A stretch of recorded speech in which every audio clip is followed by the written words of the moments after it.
So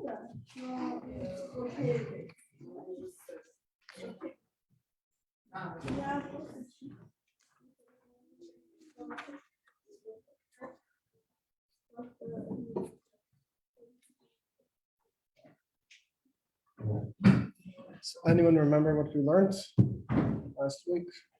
It's been a full week.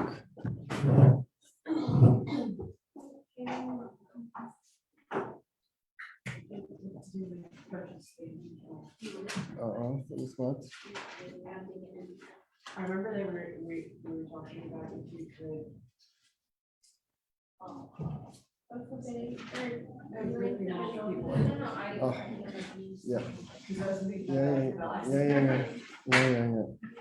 Yeah. So we learned. So two things that we covered.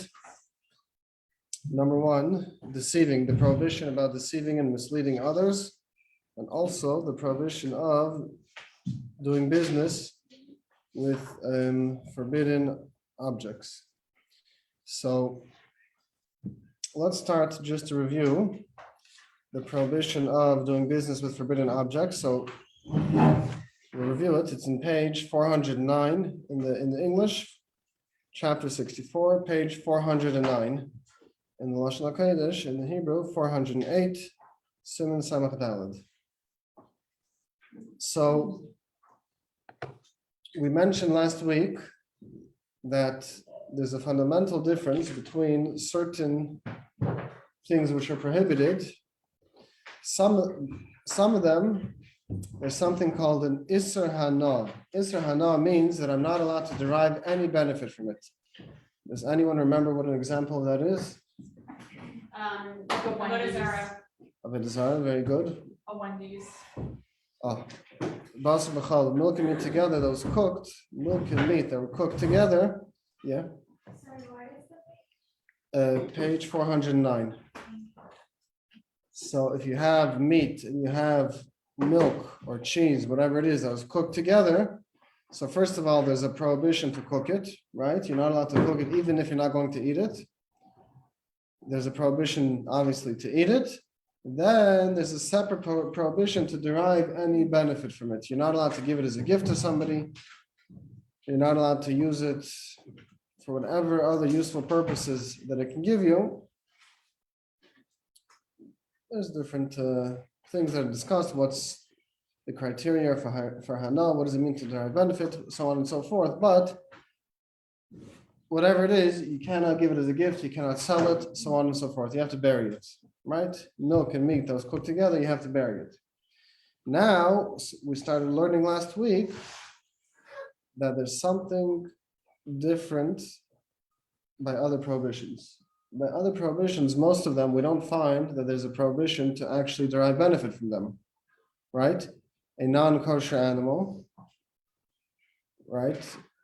Technically, there's no problem there's no Isser Hana. One is not allowed to not derive benefit from it, but there's a prohibition not to do business with it. You're not allowed to buy and sell it, right? So let's just quickly review the side because it doesn't come up so often, but that's the problem. Because it doesn't come up so often, not so many people remember about it. So let's just quickly read on the side and then we'll move on. So Aleph, called over page 409. I'm just going to read from the Lashon HaKodesh, the Hebrew, and translate. Anything which is forbidden on a Torah level, on a biblical level to eat, even though one is allowed to derive benefit from it, if this object is designated to eat, one is not allowed to do business with it or to take it as a collateral. So if I give somebody a loan, I cannot take as a collateral from them a piece of non-kosher chicken, right? And even to purchase it, to give it to your non-Jewish worker to eat, one is not allowed to. Yes. Is that a non-Jewish person, not your worker? Oh, same thing, same idea. Very good question. Same idea. and we'll explain when it's allowed. There's a way, we'll get there in a second. Something which is not designated for eating could go in susa machamerim, for example, horses, donkeys, mutalasses. Nobody eats that. I don't know, at least in this part of the world, it's not a food which is eaten even by the non-Jews. Usually when it's being sold as cattle, if you have a farm, whatever it is, it's not being sold usually as, you can't go to the supermarket and buy horse meat, right?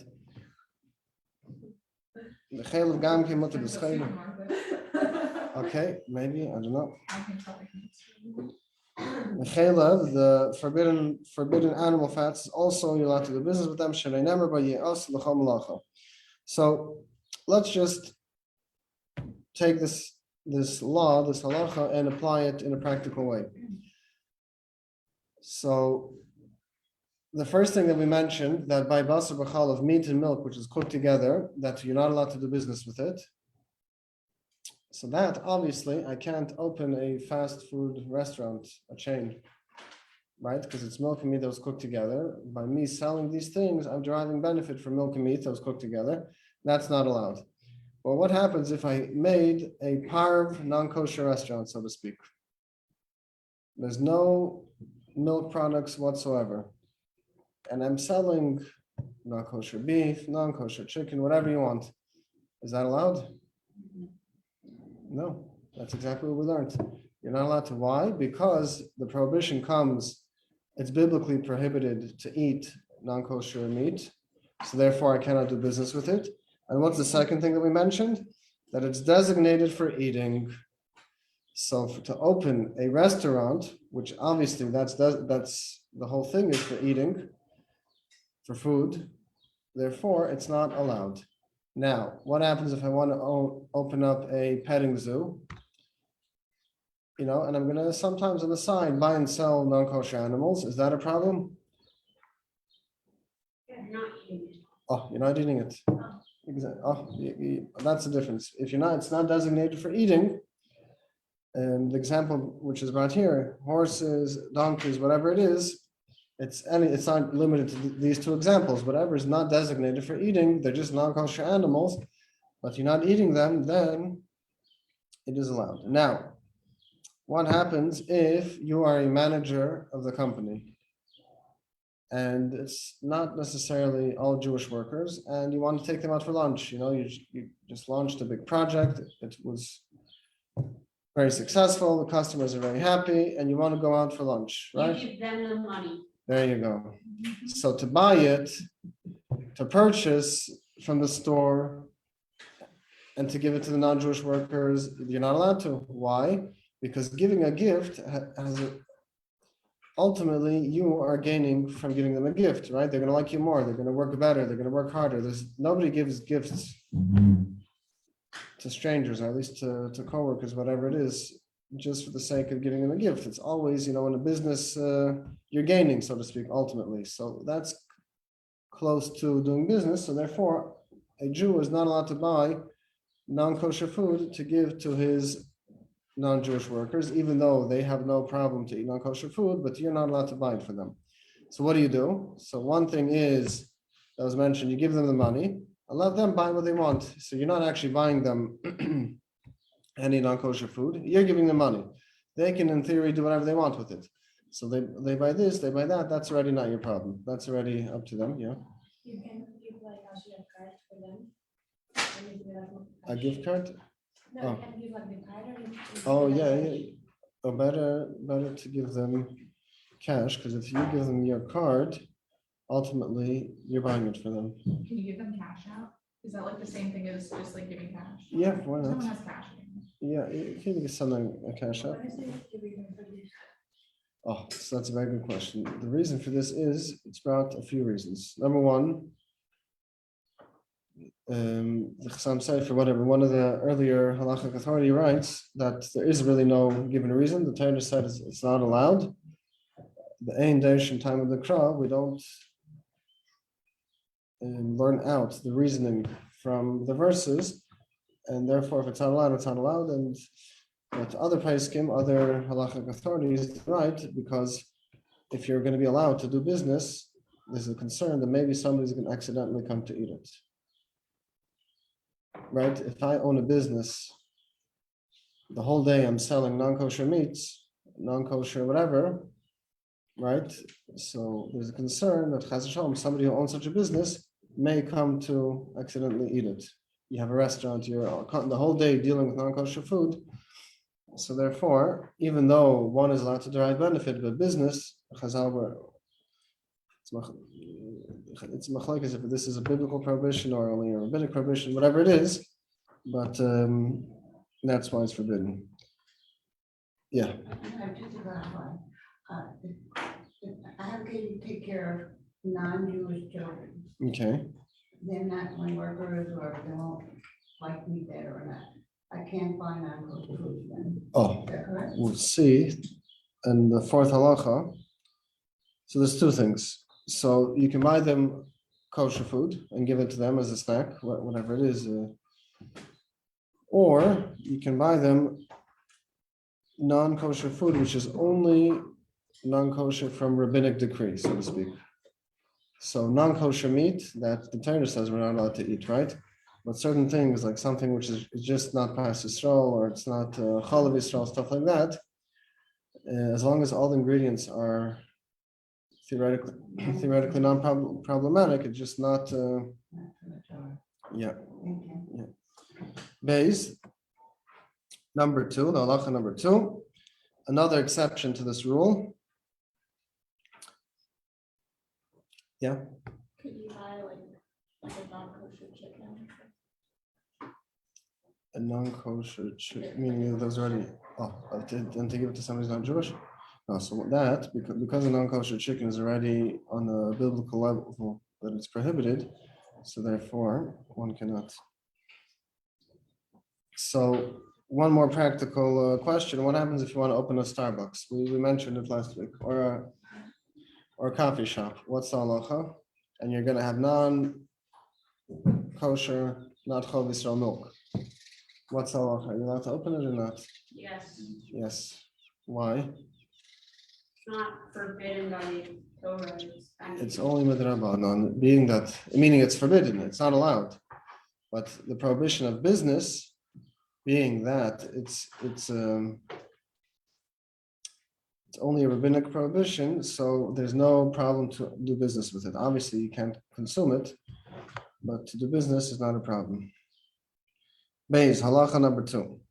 Im nes damen l'adam b'akrai davar asa, kegen shetzah dagim v'alavim tzedasa dag tameh, v'chem ish nes damen l'lein nevela trefa b'veisei, motel l'machran, kem shlein neskav l'kach.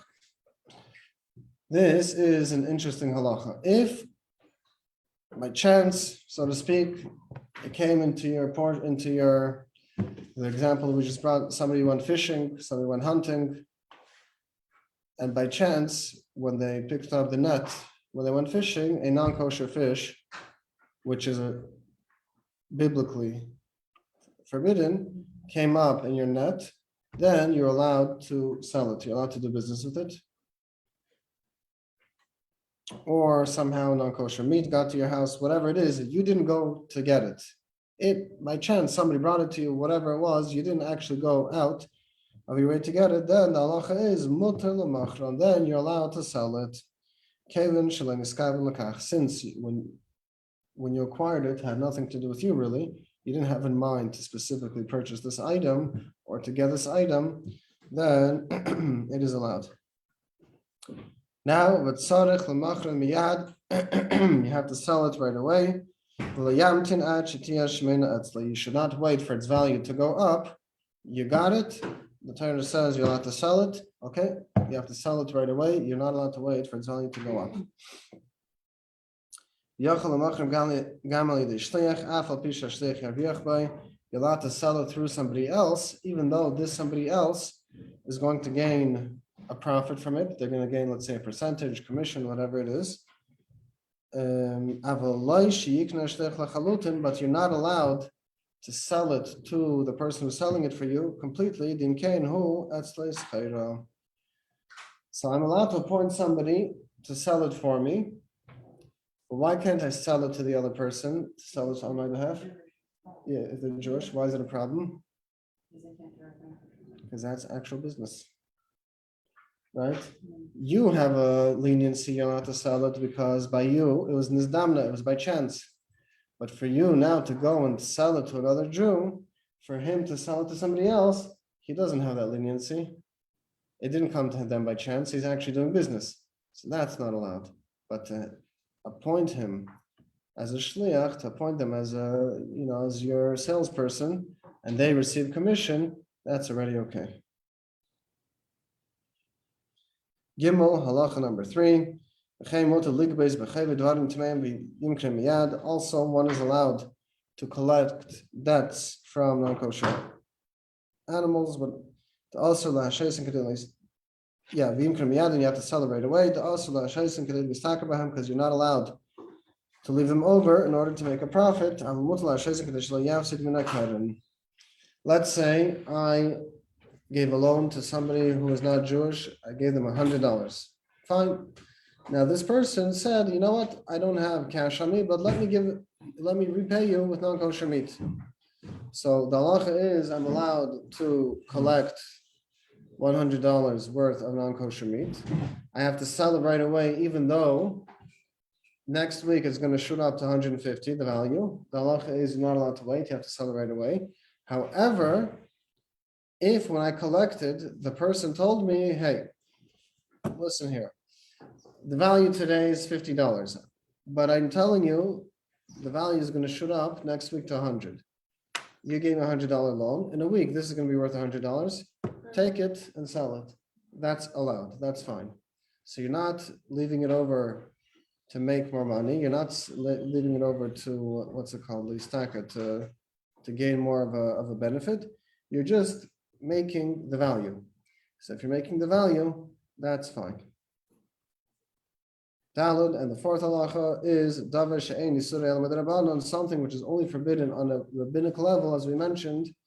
Kagoyin gvinei shalachri, for example, cheese which is made for somebody who's not Jewish, mutar lasis beischayra, you're allowed to do business with it. So you just have a Starbucks which has absolutely no other, or a coffee shop, whatever it is, and you sell things. The only prohibition is from rabbinic decree. So obviously, again, one is definitely most definitely not allowed to eat it. But these halachas of whether or not you're allowed to buy and sell, that is allowed. Okay. Take these halachas, put it in the back of your head. Down the road, if it ever happens, you'll remember that not everything is so simple.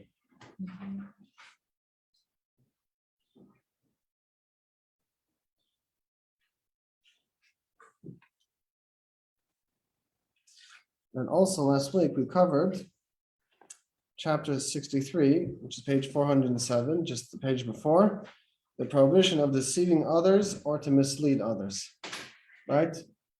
So you cannot deceive and you cannot mislead.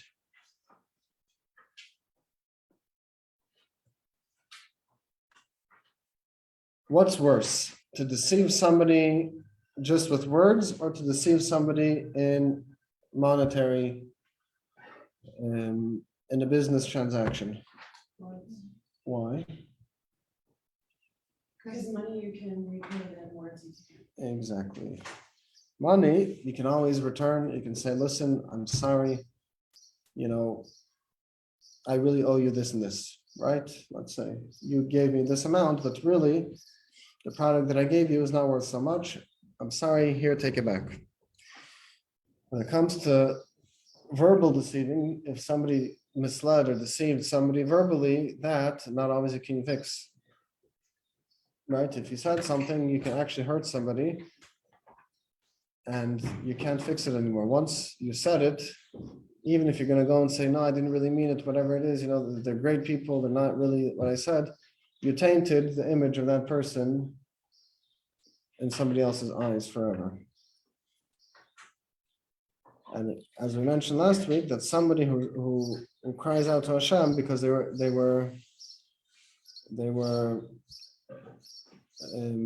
deceived, whatever it is, Hashem answers them right away.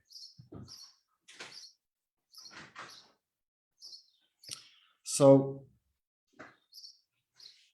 what does it mean to mislead somebody? Does anybody remember the examples that we learned last week? So that's what the reviews. Wasn't it going into the store and asking Oh, how much these things cost? very good. Yeah, that's one of them. So either going to a store or you going to an individual person and say, hey, how much is that? How much would you sell that for? And you have zero intention to buy it. So what did you just do? You got the other person excited. Hey, I need the money now. And I have a potential buyer. But ultimately, you have zero intent to buy it. You're misleading the person. You're leading them on for no reason. That is not allowed.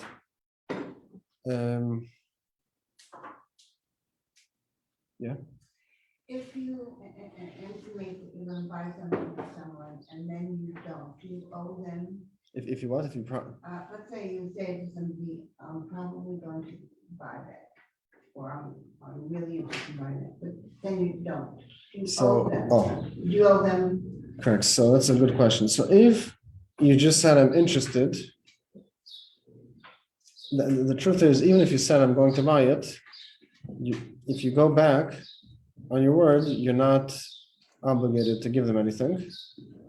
However, it's not a good thing to do, regardless. For instance, I said I was gonna take a certain product, and then I didn't, I took something else. Mhm. Am I obligated To pay anything? Or- No, you don't have Because they didn't rent it to someone else anymore. No, you don't have to. If you didn't sign any contract, you didn't make a kinyan, strictly speaking, you Is don't it a nice thing to do, or just? No, you don't have to. No, you don't have to. What's best to say is, I'm interested. Right. Let's keep an open dialogue because I'm interested. Because to say that I'm going to, I'm meaning you're giving your word, that's already a problem of giving your word for something, but you don't have to pay. You don't have to pay. Another example that we said was, somebody said, I'm looking to purchase such a thing, right? This pen, right? Who sells these big pens? And you say, oh, go to this and this person, they have plenty of pens to sell. And you know good and well that they don't sell pens. That's also included in the prohibition of misleading somebody. And if somebody had a shaky past, whatever it is, you're not allowed to remind them of their previous actions, obviously, because it's going to hurt them, to embarrass them.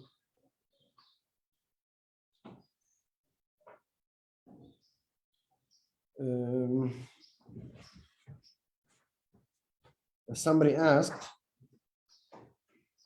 a intellectual question, so to speak, right? So you're not allowed to go and say, hey, no, what do you say about that? When you know good and well that this person's not going to have the answer. You're just saying it, that's also a problem. So anything which is going to cause any pain or any hurt in somebody's heart, you're not allowed to say it to them, you're not allowed to remind them. All of these things are not allowed. What about a nickname that somebody doesn't like? No, you're not allowed to. You can't call them by that nickname.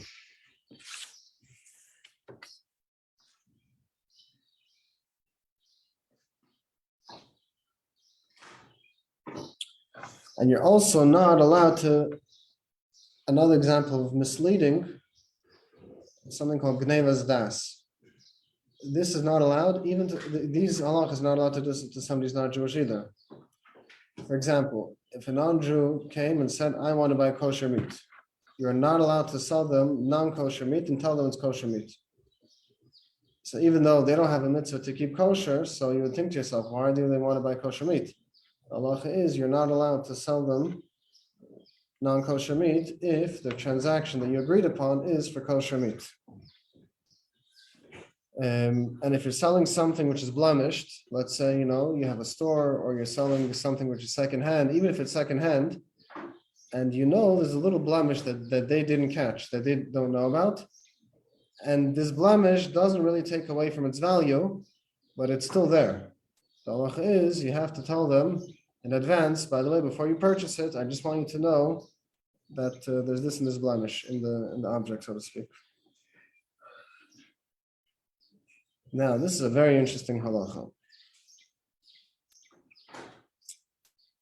You should not invite a friend to a meal or anybody to a meal if you know that they're not going to accept the invitation. So you want to show, oh, I'm such a nice person, I'm going to come invite you for the meal, but in reality, good and well, they're not coming, and you're just doing it to mislead them to thinking that you're such a nice person.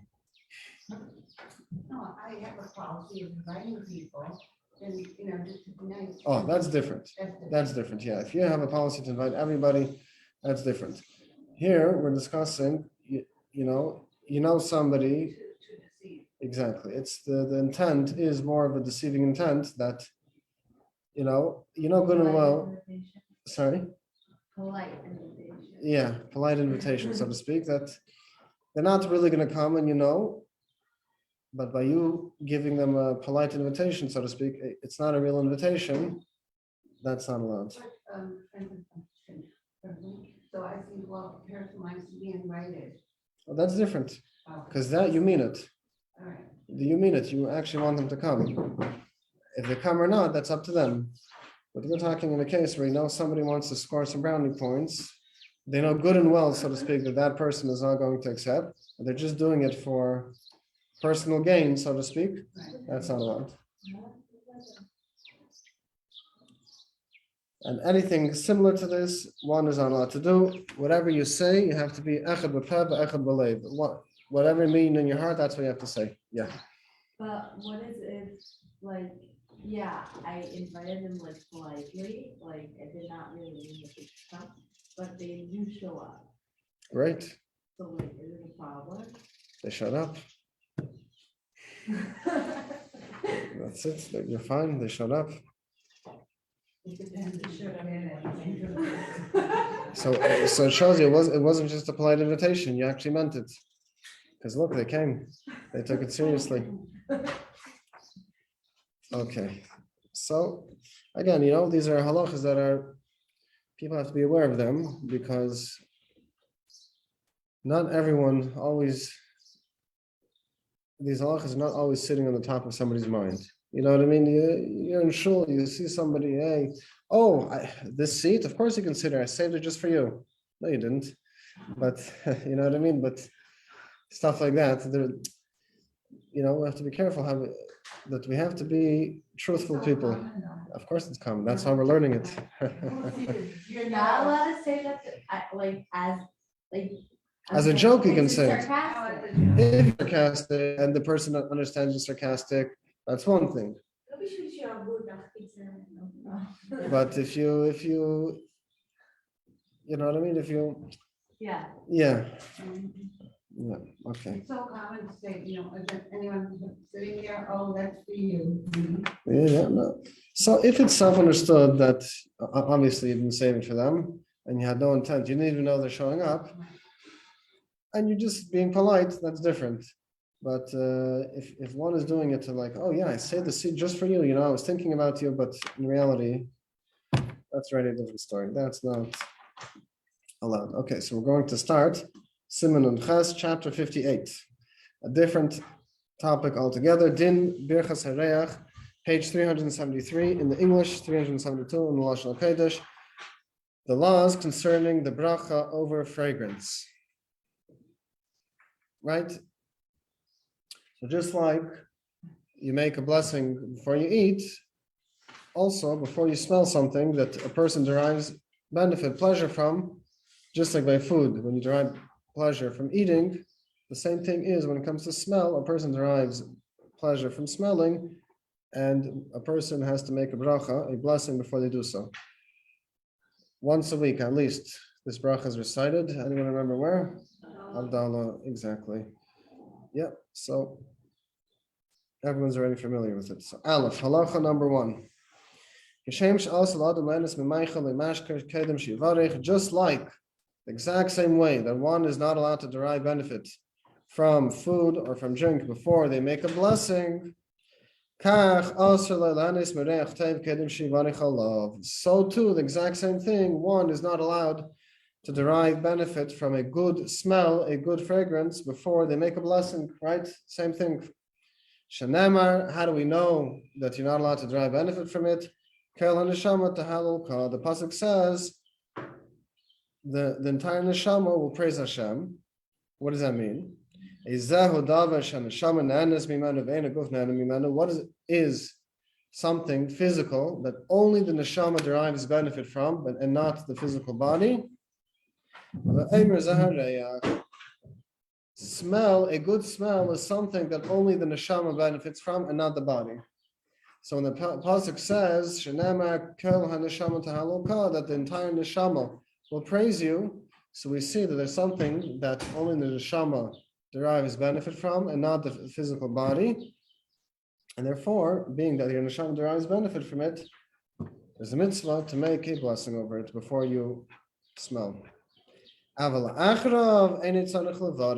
after you smelled, there's no bracha achrona, there's no after blessing to be recited. You make it before, but you don't make it after.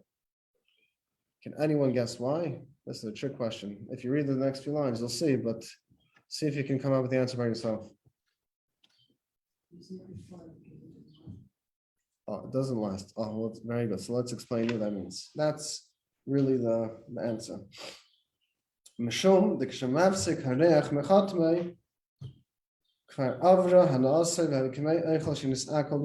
somebody ate food, they have to make an after blessing, a bracha achrona, right? What happens if they didn't make the blessing until the food already digested? Can you make an after blessing? No, because yeah, exactly. Yeah. So if you waited the time the food was digested, you're not allowed to make an after blessing. Why not? Because your body is no longer deriving the benefit from the food. It could be the nutrition it's still getting, but the actual physical benefits, you're still hungry. You're ready to eat more. Same thing when it comes to smelling. Once you finish smelling, that's it. There's no more benefit which is being derived. So therefore, it's considered just like the food which was digested, that the benefit is no longer affecting your body. And that's why, so by food, after you eat it, you still have some time. The food takes time to digest. So you have an extended amount of time to recite the after blessing. Smell is different. Smell right away, as soon as you stop smelling it, that's it. Your body's not deriving any benefit. The neshama is not deriving any benefit. Therefore, you don't make a blessing. I should repeat it. It revives the soul. Correct. But that's it. It's just a moment. Right? By food, it's not just the moment of eating. It's sitting in the body. You're not hungry anymore. You don't feel the body is satiated. Smell doesn't work like that. Smell is at the moment, that's it. As soon as the moment passes, the benefit was already derived from. It did accomplish whatever it needed to accomplish, but that's it. So that's a very interesting halacha. Base number 2. How does one recite a blessing on a pleasant fragrance, on a good smell?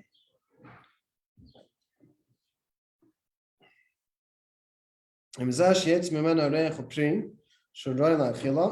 the good fragrance that you're about to smell is coming from a fruit which is, you're able to eat it, it's edible. Whether it's a fruit which grows from trees, whether it's a fruit that grows from the ground, even though it's only edible through being mixed with other things, citron, any other fruit, a citron, an esrog, a lemon, whatever it is, nutmeg, lemon, whatever it is, yeah. An esrog is only throughout the year. On Sukkot, you can't smell it. Since, nevertheless, even though I can only derive the full benefit once it's mixed with something else, but since it's still designated to be eaten, Reach Tov V'Peiros. You make a bracha, Baruch Atah Hashem, blessed are you Hashem, Elokeinu melech ha'olam, our God, that master of the universe, Asher nasan reach tov b'peiros, that Hashem put, that gave good smell by fruits. Right? So if I went to the store and I smelled a fruit that was had a very strong, good smell, so I say, I pick it up, I say, Baruch atah Hashem, Elokeinu melech ha'olam, asher nasan reach tov b'peiros. And then you smell it. Why do you have to make a blessing? When you're having in mind that I'm actually doing it for the sake of smelling it. If I'm just, going to the store and buying a bunch of fruits and it happens to be there's a smell, but I don't really care for the smell, that's a different story. Then you don't make a bracha. If you're not having in mind to smell it, rather all you want to do is eat it. And the smell is just there because that's what you're eating. You do not need to recite a blessing on the smell. Somebody smells roasted coffee, which smells good. You still make the blessing of. So again, not instant coffee, real roasted coffee. So sometimes the smell is much better than the taste. Yeah, when it comes to coffee specifically. So you have to make a blessing. If you're having in mind to actually smell it, you're not just drinking the coffee, but you're enjoying the fragrance, you're enjoying the pleasant taste, the fragrance, the smell. Yes, one does make a blessing over the smell.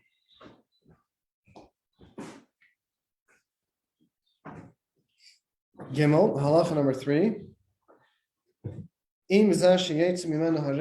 This item, object, which the smell is coming from, who eats, it's from a tree or a type of tree, a tree-like plant. And you make a different blessing. You say, Baruch atah Hashem, Elokeinu melech ha'olam, the one created atzei v'samim. It was created fragrant woods. Right? Some woods give a good fragrance. Not all of them. The ones that do, and you're having in mind to derive benefit from the smell, that's when you make the blessing. So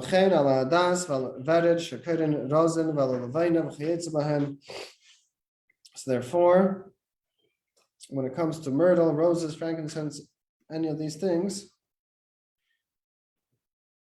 you recite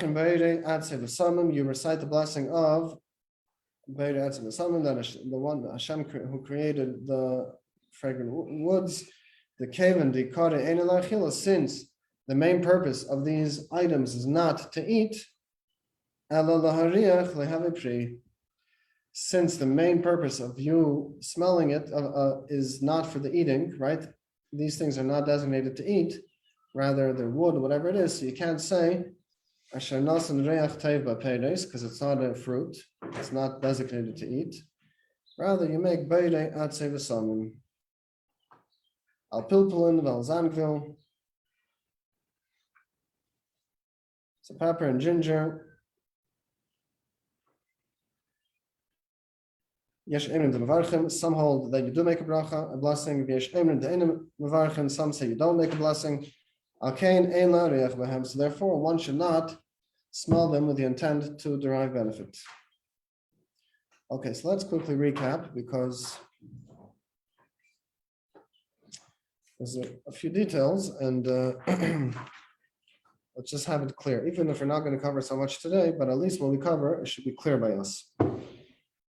So we know that before deriving any pleasure from this world, the halacha is one has to thank Hashem for it first, right? This is very common when you eat, right? Everyone knows before you eat. It's an interesting thing. When I was in the Sifta, in the equivalent to high school age, so we went on Miftzayim during our lunch break every single day, and we met a very interesting Jew. He grew up religious. I think it was Breslov, so on and so forth. And he unfortunately went down not the right path. So we would argue with him, oh, every single day, put on film, put on film, put on. Like he didn't have anything against it, he was just too lazy.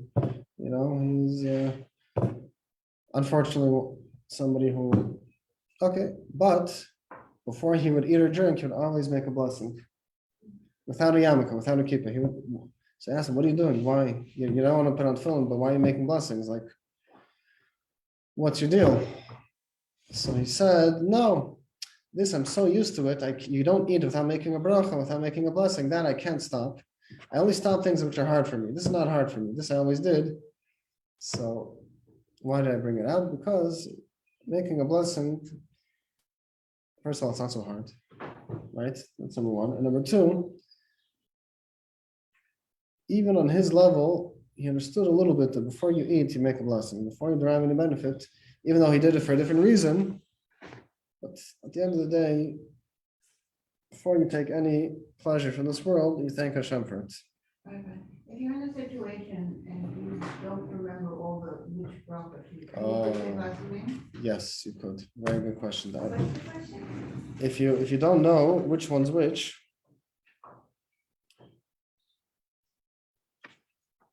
right? Yeah, I don't know. I forgot this. It's a fruit. It's not a fruit. Do I make this blessing, that blessing, whatever it is? Can you just make Beidei Minei V'Samim like you make for Abdallah? The answer is yes. The answer is yes. So as we mentioned, just like one is not allowed to derive any benefit from food or drink without reciting a blessing first, so too when it comes to smelling something. Smell is also something that you derive benefit from. What derives benefit? The body of the neshama. Neshama, exactly. It's something that the neshama derives benefit from, and therefore that is considered benefit, and one does recite a blessing before smelling it. Why do I not make a bracha achrona and after blessing by smelling something? By food, the benefit that you derived is still there until it's digested. So there's a time limit. You could make an after blessing. There's still what to make a blessing for after, meaning even after you ate, there's still something of an entity that you can thank Hashem for, so to speak. It's still in your stomach. It's still digesting. Smell is not like that. Smell, as soon as you smelt, that's it. It's gone. So there's nothing really to make a blessing over. It doesn't last.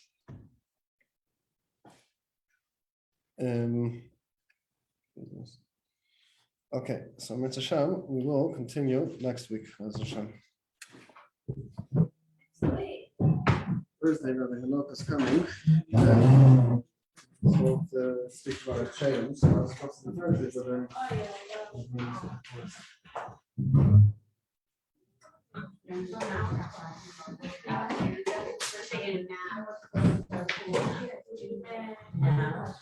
And this one.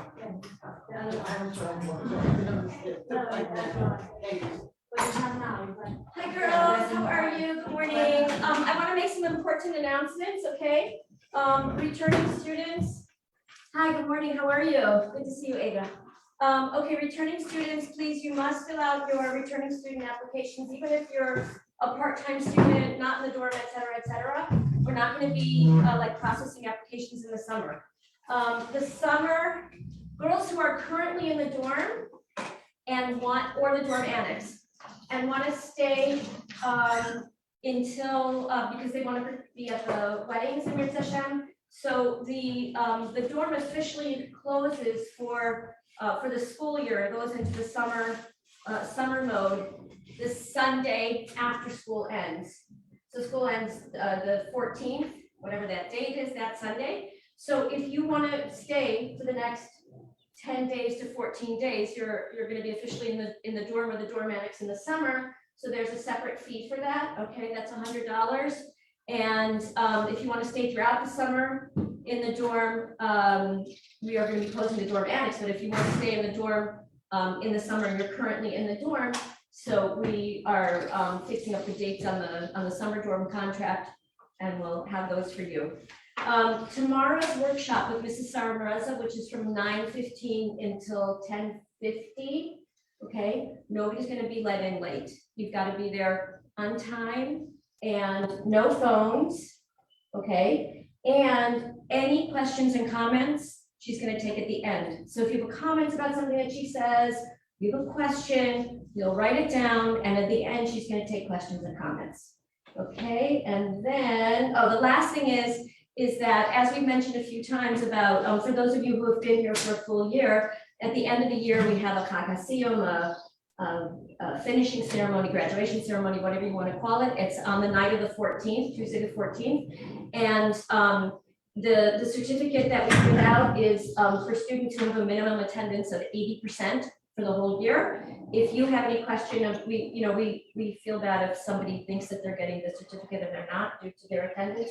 So if you have a question, if you think your attendance is maybe iffy, then you can definitely see Shira or myself, and we can let you know what your percentage is up to now for the whole year. Great. Thank you.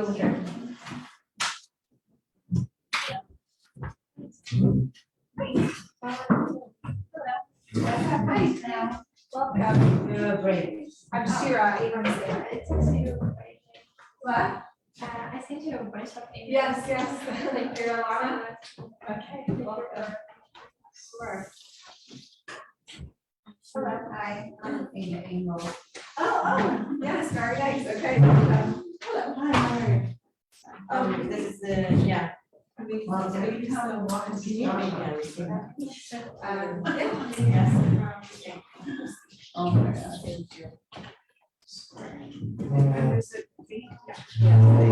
Yeah, today. Or, yeah, whatever. Okay, Today or tomorrow. okay, I'll give that to Kevin. Thank